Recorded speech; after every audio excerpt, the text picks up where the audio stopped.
The world looks to California to answer the hard questions, for redemption, to introduce the unfamiliar, to be resilient. Because California bounces back, holds us accountable, values who we are, remains vigilant, defies those in our way, and stands for community. Here on the West Coast, we're at the center of it all. Los Angeles Times, the state of what's next.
Good evening, I'm Donna Wares, and welcome to the LA Times Book Club. This evening, we have a very special edition of our community book club with singer, songwriter, author, actor, and activist Willie Nelson, who is on tour in Southern California, headlining the Outlaw Music Festival. He's stopping by to talk with us about his new memoir, Me and Paul. It's the story of a 70-year friendship with drummer Paul English that inspired him and saved his life.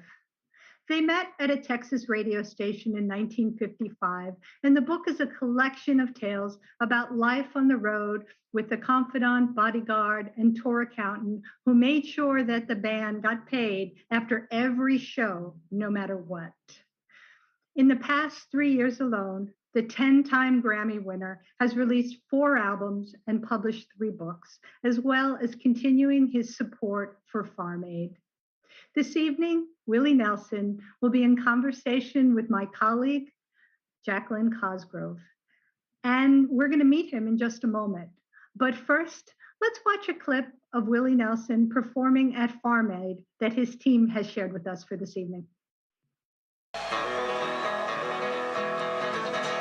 On the road again. I can't wait to get on the road again. The life I love is making music with my friends, and I can't wait to get on the road again. On the road again. Going places that I've never been. Seeing things that I may never see again. And I can't wait to get on the road. Everybody sing right here. On the road again.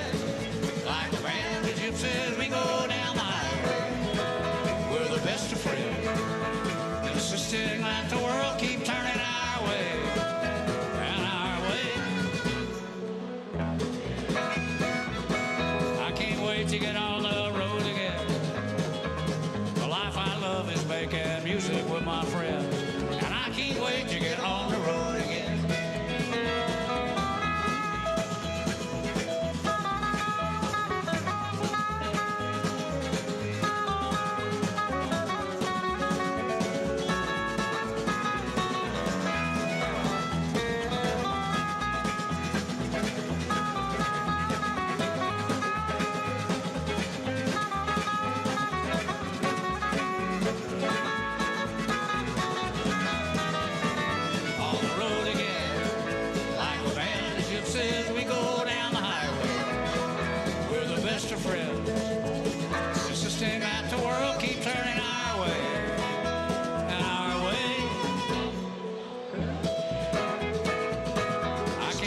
to get on the road again.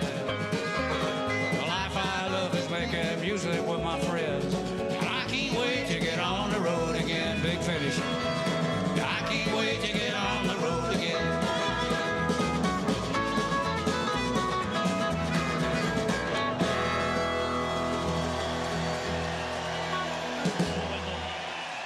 Thank you. And now, please join me in welcoming Willie Nelson and Jaclyn Cosgrove to the LA Times Book Club's virtual stage. So nice to have you here, Willie Nelson. How are you doing? Thank you. It's nice to be here. What a pleasure. So you have a show coming up on Sunday in Irvine, and just wanted to ask you, how's your tour going? It's going great. We've got some good crowds. Everybody's doing good. Thanks. That's wonderful. And so you're pretty much wrapping up your tour now, and you're going to be heading to Maui next stop, right? Is that your schedule? Oh, I don't know. I haven't asked anybody yet. I go where they point me. Okay. Well, we just are delighted to have you tonight. And I wanted to welcome Jaclyn. This is her first time here as our guest interviewer at the book club. And we've been really looking forward to this. We've been talking about your book and about your music all week. And Jaclyn, you've been having a lot of music playing. What's been on repeat over at your house? I have to say I've stuck to the classics, and I've been listening to Crazy a lot. Probably much to the chagrin of my neighbors. I've been singing it also. So, well, I wanted to mention that our bookstore partner for this evening is Page's Bookstore in Manhattan Beach. That's we always have a wonderful independent bookseller, and they have copies of me and Paul on sale. So I encourage everyone to pick up the book. And I'm going to rejoin you both a little evening, but for now, I'm going to turn the conversation over to Jaclyn and let you guys chat for a little bit, and I'll come back with some audience questions. Oh, by the way, we had some nice audience questions. I'll come back and I'll share those at the end, but I'll leave you guys and I'll turn it over to you. Take it away, Jaclyn. thank you, Donna. Well, Willie Nelson, this is an honor. I'm an Okie and not from Muskogee, a little south of there. So thank you so much. Let's start off by let's talk about your friendship with drummer Paul English. Can you tell us about him? About what? Let's start off by talking about your drummer and friend Paul English. Can you tell us about him? Well, he was my friend forever. We go all the way back, and he's been back there for many years, 70 years that we worked together, and he was my best friend. Yeah, remarkable. How do you sustain a 70-year friendship? I don't disagree with him a lot, or I didn't. He usually knew what he was doing. So no, we didn't ever have any problems. We got along fine. Wow, that's incredible. And the book is a reference. It's named Me and Paul, obviously in reference to the song of the same name. Could you tell us about where you were and what brought you to write that song? Oh God, I don't have any idea where we were when I wrote that song. The first time I met Paul, I was doing a radio show at a radio station KCNC there in Fort Worth, and Paul just happened to be in the studio, and I was playing. We had like a 15-minute show with me playing my guitar, and Oliver English, which is Paul's brother, playing guitar, and we just had like a little show there around noon till 12:30, I think it was.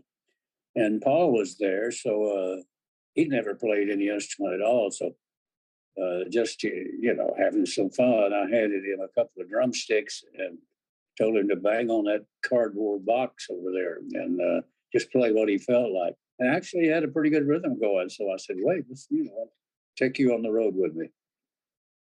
That's a really nice audition into your band. You talk a lot in the book about humorous times on tour, but also depression, barroom brawls, and a suicide attempt. Why did you write this book? They offered me a lot of money.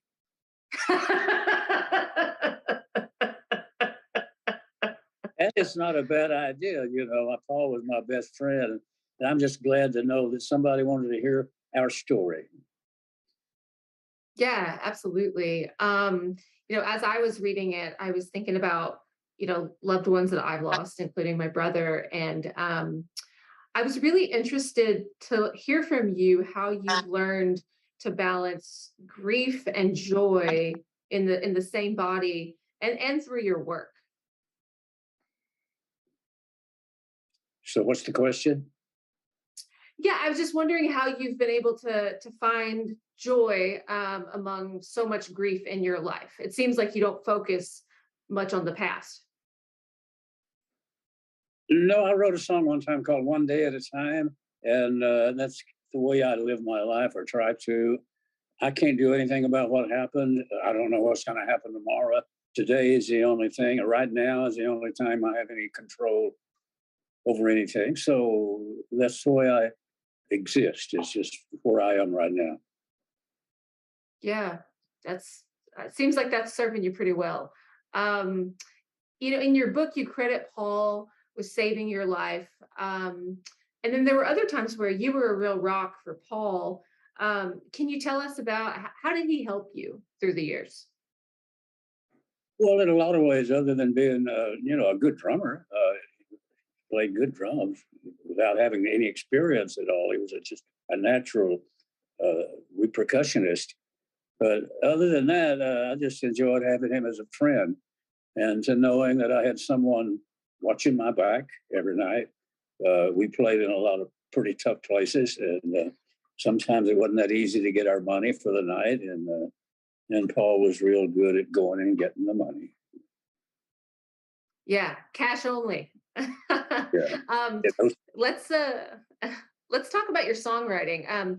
We've heard that you've been collaborating a lot, including with your sons. Can you tell us about that? Oh, I write a little bit every now and then, and I do. My sons and I play a lot of music together and try to write together when we can. So you try to write together when you can. Yeah, every chance we get, and we love hanging out together. Um, that's great. And in your songwriting, how do you tap into the pain of life, but not let it swallow you up? Because you do delve into the hard things that you've been through. Well, again, I try not to dwell on the negative. I try to stay positive. Uh, I wrote a song one time called "Energy Follows Thought." It starts out with "Imagine what you want and then get out of the way," and that's kind of the way I live. I imagine how I think things should be, and then I get out of the way and let it happen. Yeah, I listened to that the other night because I was listening to "A Beautiful Time," and it's a great song. I was like, I'm gonna put this on my playlist for when I'm feeling down. It was really nice. So I know that you've been like the rest of us, cooped up during the pandemic. And I heard you text lyrics back and forth with your producer. Can you tell us about that? Well, Buddy Cannon and I've been writing together for years. I don't know how many albums we've written together, but he's really a lot of fun and a really good writer. I'll come up with an idea, write a verse, send it to him. He'll write another verse, maybe put a melody to it or something. And then when we get it like we want it, I'll go into the studio and record it. And it's been that way for many, many albums. Wow. How's that different from how you used to do it? We say? How is that different from how you used to do it? Well, I didn't have Buddy Cannon, so I had to do it myself. And I had to write songs by myself, which I did. And I wrote a few pretty good songs. Yeah, I think most people would agree with that. What song are you working on right now, if you don't mind sharing? I really don't have anything I'm working on right now. I have a few ideas that come and go, and I'll throw them away. I get a lot more ideas than I use. It has to be really something that moves me pretty good before I'll take the time to write a whole song about it. something that moves you. Could you say more about that? Well, if it sounds good, it feels good, write it, you know. But if there's anything in there you didn't really want to say, throw it away and write something else. You sound like my editor. Ah, What's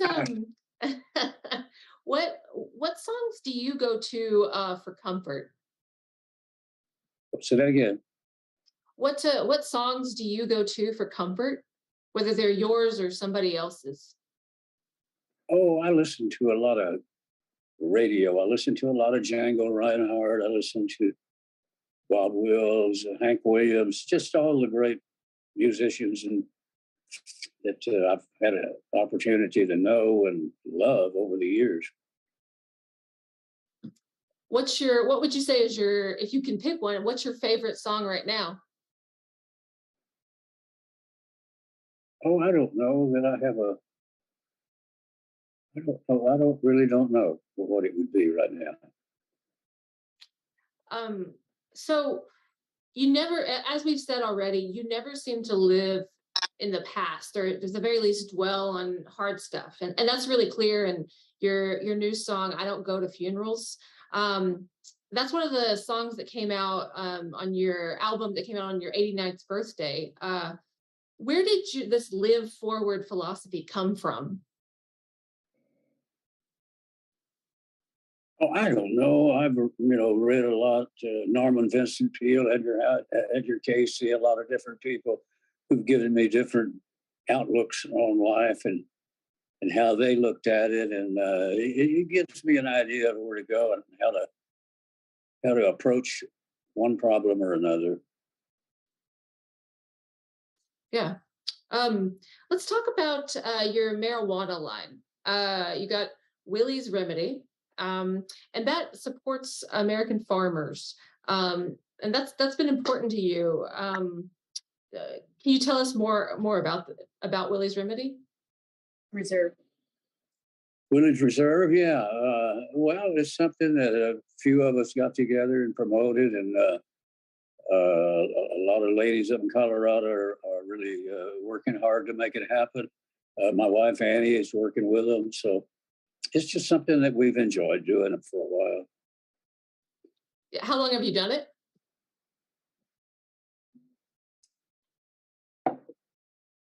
About 8 years. Wow.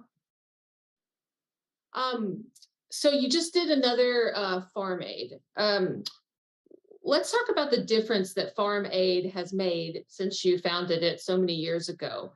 Can you tell us about, for example, how many folks that you've been able to help out and the kind of projects you guys have been able to help with? Well, over the years, we've raised, several $1 million and handed it out to, excuse me, to farmers and small family farmers around the country. Things have been really bad recently. Their land is dried up on them, and they need a lot of help. So we had another Farm Aid in Raleigh, North Carolina, I believe it was, and we had a great crowd. And we raised some money for those folks up there. And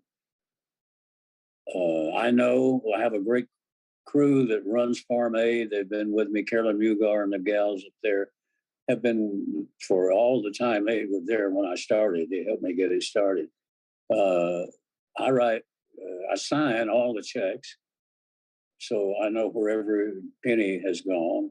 And so far, everything's been going good, and I'm real proud of my office people up there in Farm Aid. Yeah, absolutely. So I know that you're working on a lot right now. What's your next project? The next project? Mm-hmm. Oh, I've got a Harlan Howard. Harlan Howard is one of my favorite songwriters, a good friend of mine. He passed away a couple of years ago, but I did a whole album of Harlan Howard songs, and he wrote a lot of great songs. I Got a Tiger by the Tail, a lot of different things. So that's my next project, and I'm not sure what the next one will be, but I'm thinking about it. Fabulous. Is there any like style of music or any sort of approach to the guitar that you're still hoping to kind of try out or go back to? I kind of wait and see what happens when I get there, and see what the song suggests to me, how I feel like playing it. And I'll do it one time, and if I don't like it, I'll do it again. If I like it, I'll leave it there. But I don't know. I just enjoy working it out. Yeah. And it's because this is book club, I have to ask, do you have another book in the works? Do I what? Are you working on any other books? No. Not until someone offers you a bunch of money for one? Yeah. If somebody comes up with a real good idea. Yeah. Anybody out there who wants to give Willie Nelson some money to write a book, let him know. Fantastic. Well, I know that we have some audience questions that Donna has been procuring. If we want to head over to that, or I can ask some more questions. Donna, what do you think? Oh, you bet. I'll be glad to share some questions. We had quite a few from our readers this week, and I know your time is limited this evening, so we'll just ask a few. But a reader named Bill wants to know: is there a favorite story about Loretta Lynn that you would like to share? About what? Loretta Lynn. Loretta Lynn. Loretta Lynn was a real good friend of mine.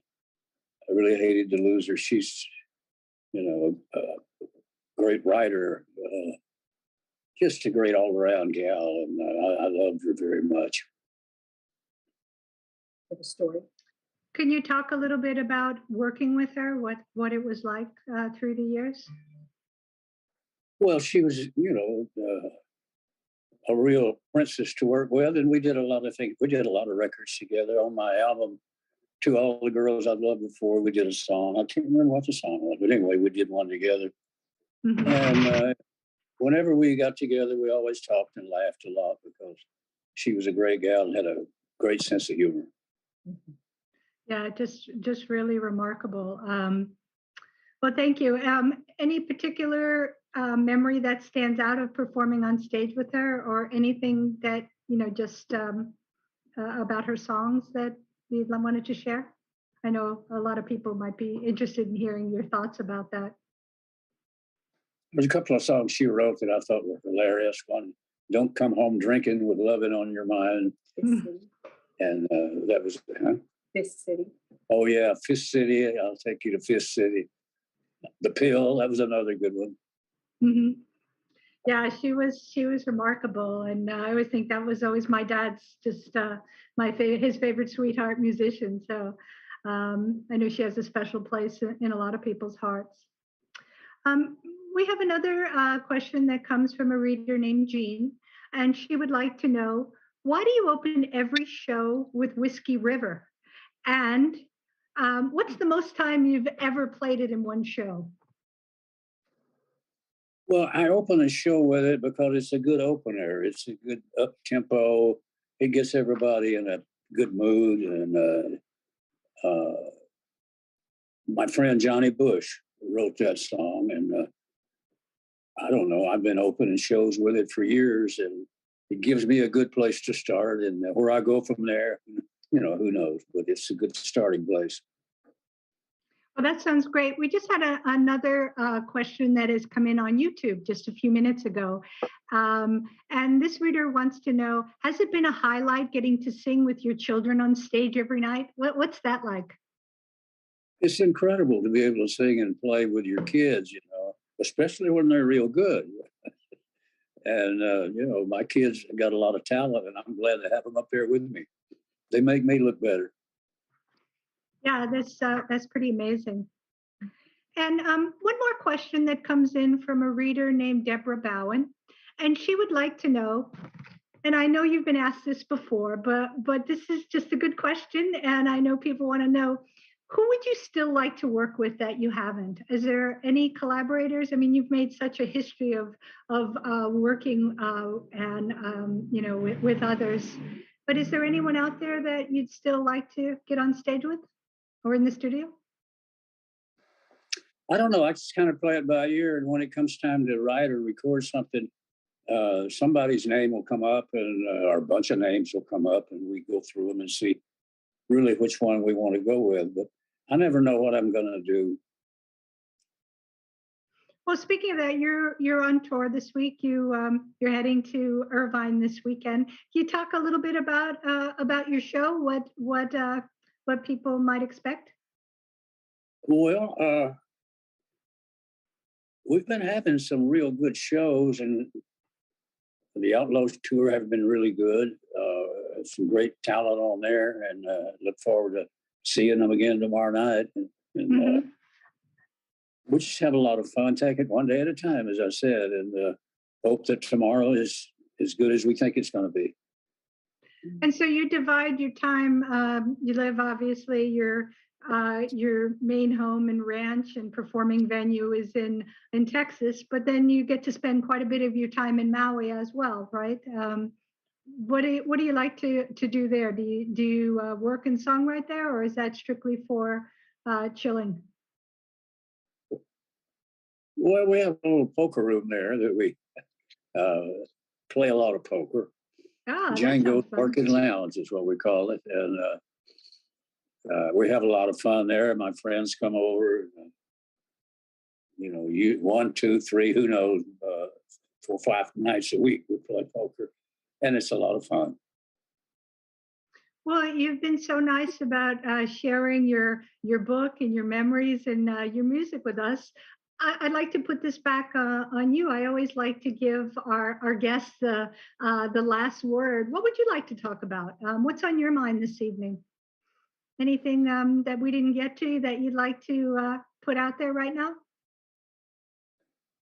No, I'm just glad that the book is out there, and I thought Dave did a good job writing it, and I know Paul, wherever he is enjoying it, and his family also. So, no, it's all good. Yeah, Jaclyn and I were talking about it because we've been reading it and enjoying it, and I know she has some other thoughts about it. But you really felt like you were out there tooling around through the years with both of you. Jaclyn, any parts that stand out that in the book that you wanted to ask about? Yeah, I mean, there were just so many times that you shared where I was just like, am I going to turn the page and they're going to get arrested? Like there were so many different times where you guys were in some, like the time where you went back to the young lady's place and didn't realize that she was taken, and somehow Paul showed up, which I was amazed by, and pretty well saved your life yet another time. I thought it was pretty remarkable, the idea of having a friendship for 70 years. And I know you said he was very easy to get along with, but that chemistry was just pretty remarkable, and it really comes through in the book. So I just want to thank you for sharing it. I wanted to mention our book selling partner this evening is Pages, and we have that available through our website.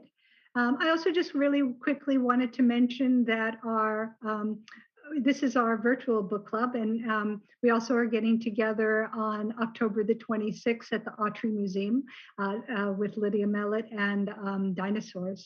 And of course, I always like to mention that we have a remarkable community book club, and we're really delighted that we could bring such amazing authors and really thinkers and innovators like Willie Nelson every month that really are gracious to come and share and talk about their work. So I want to thank you for being here and mention that we have the Los Angeles Times Community Fund. It really goes to the heart of what we're trying to do here at the Times is have conversations every month about the stories that matter most. On screen, we have the name of some of our generous supporters.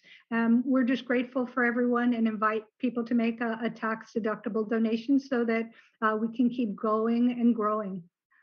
And that's pretty much all that I wanted to mention this evening. I think I got one final question for go Willie Nelson. Go ahead, hop right in. Willie, you're throughout the book, you talk about, the struggle to get your what you wanted on the albums, what you wanted at the shows. And I'm wondering what you might say to the musicians in Nashville and LA who are really trying to put themselves out there and just hitting wall after wall. Well, you're going to find those walls everywhere you go, and you have to figure out a way to knock them down, get them out of the way. Make sure you do things the way you want to do it. Write songs that you want to write. Say what you want to write. And a friend of mine gave me some very good advice one time. He said, take my advice and do what you want to. Well, thank you so much, Willie Nelson. Thank you, Jaclyn Cosgrove. What a pleasure to chat with you this evening. Have a great show. And thank you, everyone, for joining us here at the LA Times Book Club. Good night, everyone. Thank you. Thank Bye-bye. You. Bye-bye.